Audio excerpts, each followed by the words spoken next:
Have you ever felt like everyone in the stock market is speaking a different language? You're not alone. And here's the good news. Most of these terms are actually much simpler than they sound. In this video, I'll explain the most important investing and stock market concepts using simple, real-life examples. By the end of this video, you'll not only understand these, you'll be able to confidently explain them to someone else. Number 1. Stock and share. Imagine your favorite pizza shop becomes incredibly successful. Every day, people line up outside. The owner now wants to open stores across the country, but expanding costs money.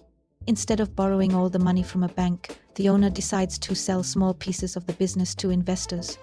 Imagine the whole business as one huge pizza. The owner divides the company into 100 equal ownership pieces. Each piece represents a small ownership stake in the business. Each individual ownership piece is called a share. And when people buy those shares, they become part owners of the company. Together, all of those shares make up the company's stock. So in everyday conversation, people often use the words stock and share to mean the same thing. But technically, a share is one ownership piece, while stock refers to ownership in a company represented by those shares. Now imagine that business isn't a pizza shop anymore. It's Apple, Microsoft, or Amazon. The idea is exactly the same. You're buying a small ownership stake in a real company. That's what makes investing different from gambling. You're not betting on random numbers. You're becoming an owner of a real business. Number 2, shareholder.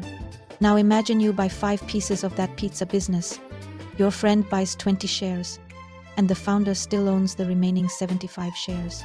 Even though nobody owns the entire pizza anymore, everyone owns part of it. Anyone who owns even one piece or one share is called a shareholder. So whether you own 1 share, 100 shares, or 1 million shares, you're still a shareholder. The only difference is how much of the company you own. And here's something many beginners don't realize. As a shareholder, you don't just watch the company from the outside. You're one of its owners. If the business becomes more valuable, your ownership becomes more valuable too. That's why great investors spend so much time studying businesses instead of simply looking at stock prices. Number 3, market capitalization. Most people think the biggest companies are simply the ones with the highest revenue, but that's not actually how investors measure the size of a company. Instead, they look at something called market capitalization, or simply market cap. Let's go back to our pizza business. Imagine the company has 100 shares in total. Now imagine each share is worth $100. Since there are 100 shares, and each one is worth $100, the entire company is worth $100,000. That total value of the company is called its market capitalization. So whenever you hear someone say Apple is one of the world's largest companies by market capitalization, they simply mean the total value of all of Apple's outstanding shares is one of the highest in the world. Number 4, stock market. For years, we visited markets to buy vegetables, fruit, or clothes. Today, investors visit the stock market to buy and sell ownership in companies. Instead of apples or oranges, people trade shares. Every second, millions of buyers and sellers meet. Some believe a company has a bright future, so they want to buy. Others think the price has already gone up enough, so they decide to sell. Whenever a buyer and a seller agree on a price, a trade happens. That's how stock prices are created. The stock market doesn't decide prices. The government doesn't decide prices. Even the company itself doesn't decide prices. Prices constantly change because buyers and sellers keep agreeing on new prices throughout the day. Number 5, bull market and bear market. Now that we understand what stocks are, let's answer another question. You've probably heard people on the news say things like, the market is bullish, or we're entering a bear market. But what do bulls and bears have to do with investing? They're simply ways to describe how investors feel about the market.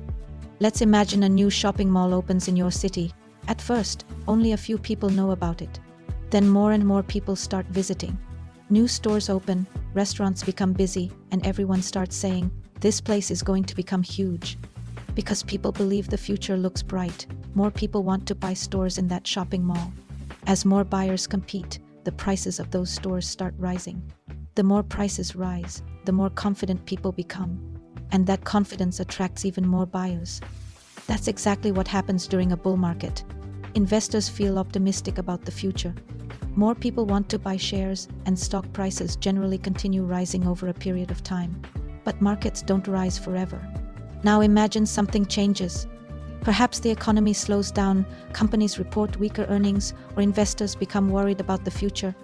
Instead of buying, people begin selling. The more prices fall, the more nervous investors become. Some people panic and sell simply because everyone else is selling. That creates even more selling pressure. This is called a bear market. A bear market is a period when stock prices generally decline because investors have become pessimistic about the future. So here's an easy way to remember it.